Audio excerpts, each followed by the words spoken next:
அதேபோல செல்வம் அடைக்கலநாதன் எம்பி அவர்கள் இன்னும் ஒரு விடயத்தை கோரிக்கையாக முன்வைத்தார். அது தொடர்பான செய்தி இன்று தினம் தமிழன் பத்திரிகையினுடைய செய்தியாக இடம்பெடுத்திருப்பது நாங்கள் காணலாம். வெளிக்கடை படுகொலைக்கு நீதி வேண்டும், புதைகுழியை தேடி கண்டுபிடிக்குமாறு செல்வம் எம்பி ஆவேசம் என்பதாக இன்றைய தமிழன் பத்திரிகை தொடர்பான செய்திக்கு தலைப்பிடுகிறது.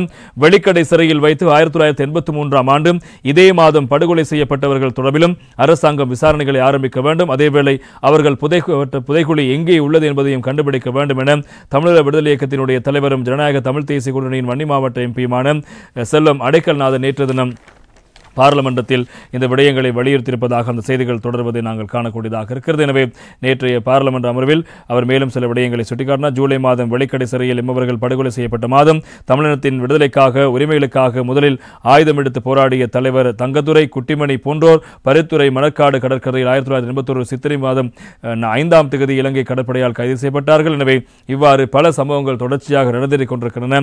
எனவே இந்த வெளிக்கடை சம்பவம் தொடர்பான விடயங்கள் குறித்து விசாரணை மேற்கொள்ளப்பட வேண்டும். அதே போல அதனுடைய புதைகுழி எங்கே என்பதை தேடி அறிந்து கண்டுபிடித்து விசாரணைகள் மேற்கொள்ளப்பட வேண்டும் என்றும் நேற்று தினம் செல்வம் எம்பி அவர்கள் பார்லமெண்டத்தில் இந்த கோரிக்கையை முன்வைத்தார்.